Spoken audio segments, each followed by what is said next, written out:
Sir Rico, ano po ang pinagmula ng born-again Christian po? Pakipaliwanag naman sir. Mababasa natin sa Biblia ang salitang born again sa Juan 3, verse 3 nang sabihin ni Jesus kay Nicodemo na kailangang ipanganak na muli ang tao, o sa English pa born again.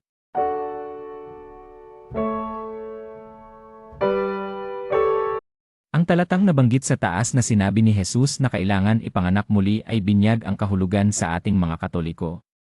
Meaning, noong baby ka pa at bininyagan ka sa simbahang Katoliko.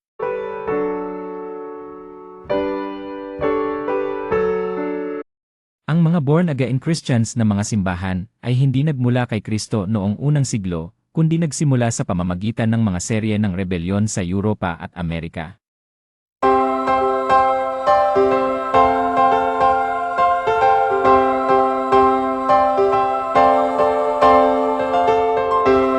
Si Martin Luther sa Germany, na dating Catholic priest, ang nagpasimula ng Protestantismo noong 1517 Anno Domini.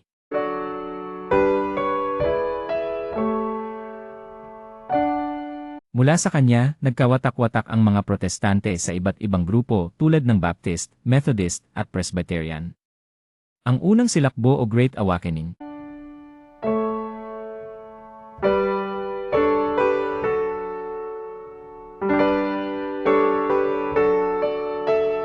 Sa Amerika, unang lumitaw ang konsepto ng modernong born again sa pamamagitan ng mga tanyag na Amerikanong mangangaral tulad nina John Wesley at Jonathan Edwards.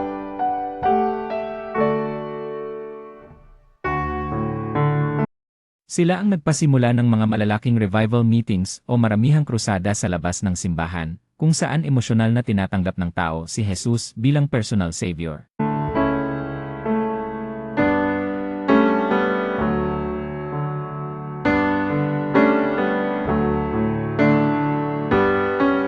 Ang formal na pagkakatatag ng Pentekostalismo.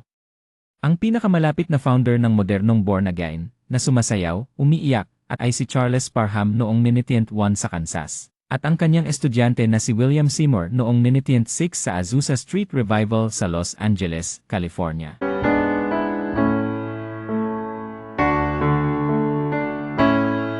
Dito opisyal na sumabog ang kilusang Pentecostal at Evangelical na tinatawag nating born again ngayon.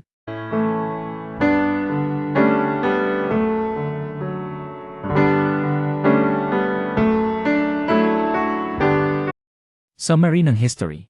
Ang modernong relihiyon ng born again ay nagsimula sa Amerika noong simula ng ika-20 siglo.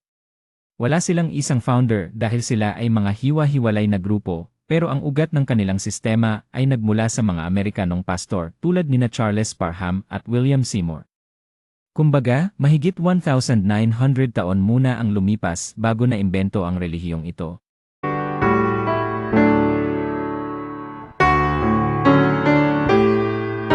Paano nakarating sa Pilipinas ang mga born again, Sir Rico? Nakarating ang mga Amerikanong protestanteng misyonero sa Pilipinas pagkatapos matalo ang Espanya noong 1898, panahon ng mga Amerikano. Noong una, nagtayo sila ng mga tradisyonal na relihiyon tulad ng Methodist at Baptist.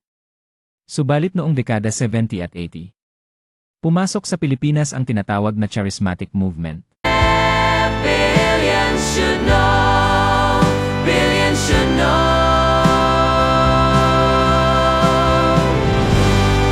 Dito na sumulpot ang mga lokal na grupong born again na pamilyar sa atin ngayon tulad ng Jesus is Lord ni Eddie Villanueva, Victory Christian Fellowship, Christ's Commission Fellowship, at iba't ibang maliliit na Bible Baptist o non-denominational churches sa mga barangay. Bakit kabataan at college students ang kanilang target, Sir Rico?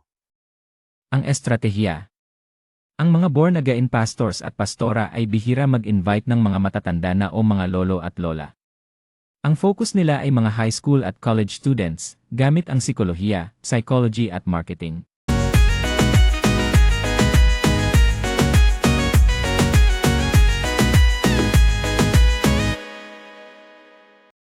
Una, ang krisis ng pagkakakilanlan. Identity crisis.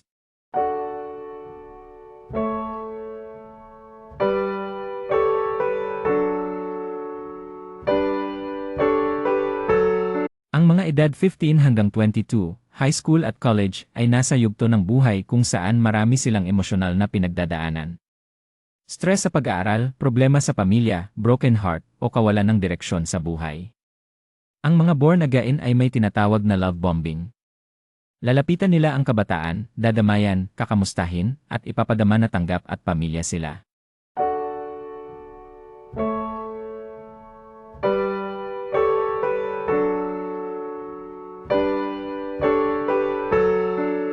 Ang kabataang uhaw sa atensyon at pagmamahal ay madaling ma-fall sa ganitong estilo.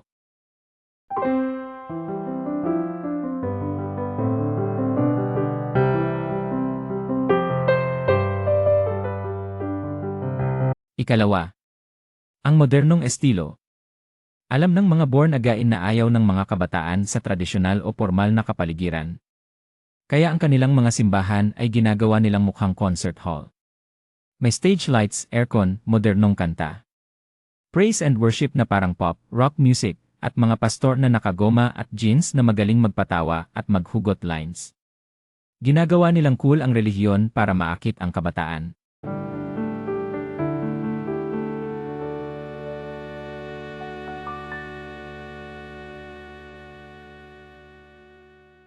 Ikatlo, ang paggamit ng campus ministries.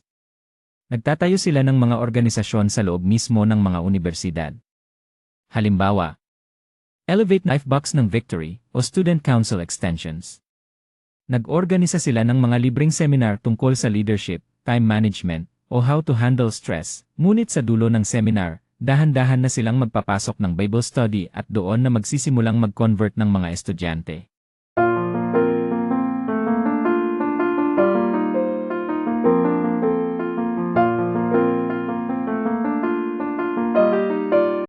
Ika-4.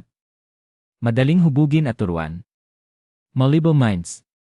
Ang mga matatanda ay may matatag na pananampalataya at malalim na attachment sa tradisyon ng Katoliko, kaya mahirap silang i-convert. Ang mga kabataan naman ay soft target. Wala pa silang malalim na kaalaman sa teolohiya at kasaysayan, kaya madali silang paniwalain ng mga pastor na ang mga turo ng Katoliko ay mali o anti-Biblia.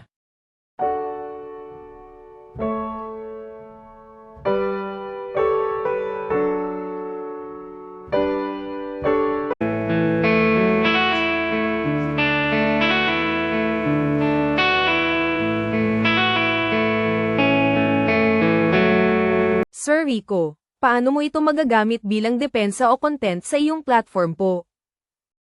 Kapag may isang born again pastor o pastora na lalapit sa iyo at mag-preach about sa Biblia, maaari mo siyang tanungin gamit ang lohika na ito. Pastor, alam mo ba ang kasaysayan ng relihiyon mo? Ang modernong kilusan ng born again o Pentecostalismo ay nagmula lang sa Amerika noong simula ng ika-20 siglo, sa pamamagitan nina Charles Parham at William Seymour. Dito sa Pilipinas, sumulpot lang kayo noong dekada 70 at 80.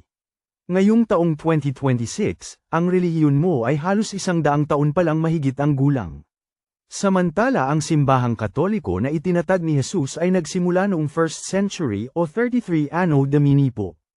Paki-search mo po sa Google ang founder ng simbahan mo po na sumulpot lang po. Kaya ba ang madalas ninyong ay buntot at i-invite ay mga inosenteng kabataan at mga college students? Dahil ba sila ang madaling bilugin ng ulo sa mga pinuputo ninyong talata sa Biblia? Dahil ang mga kabataan ay madaling maakit sa mga aircon at mukhang concert ninyong simbahan? Subukan ninyong mag-invite ng mga historian at mga teologo, hindi niyo sila makuha dahil alam nila na ang simbahang Katolika ang nag-ingat ng Biblia sa loob ng 2,000 taon bago pa naimbento ang sekta mo sa Amerika. Suriin mo ang pinagmulan ng simbahan mo na itinatag lang ng tao at di si Jesus ang founder.